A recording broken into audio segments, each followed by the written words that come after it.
DBS is one of the largest banks in Asia. It is the largest actually in Southeast Asia. And we have a very nice philosophy of making banking joyful.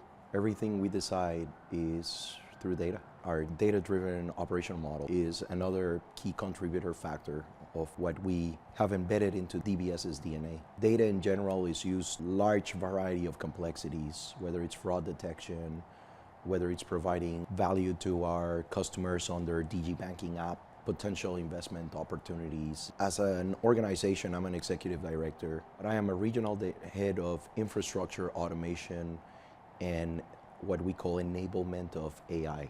As part of our role of enablement, we need to deal with a lot of complexity. We don't really control what happens in the market, and the uncertainty, it's quite volatile. So that means we can have specific cycles that they might be pretty quiet, and depending on what happens, there might be new needs for products and services.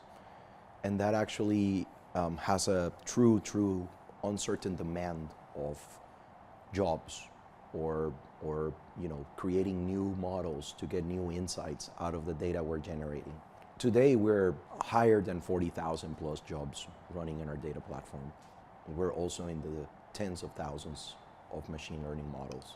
And that actually keeps growing.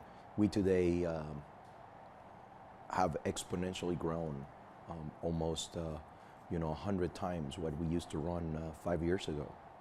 Management of the data platform is not easy because our data platform, it's not only running in production, but there's a lot of innovation we're bringing month to month.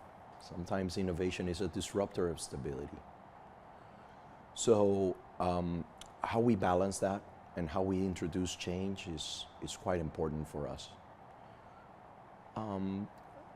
But at the same time, we also need to look at opportunities to do things better.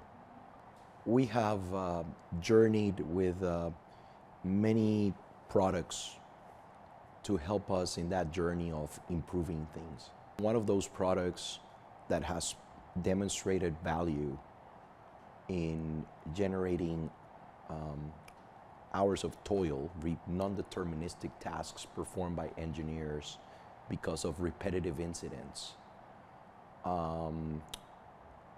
is Unravel.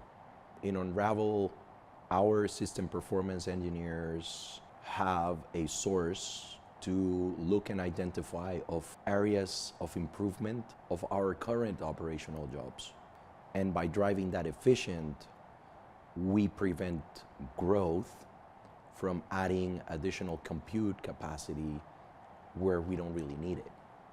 I think the biggest challenge we used to have was that the efficiencies a lot of the time relied on the engineering team to fix the problems. We didn't really had a viable mechanism to put into the user's hands, a mechanism for them to analyze and understand their code, their deficiencies, and how to improve it.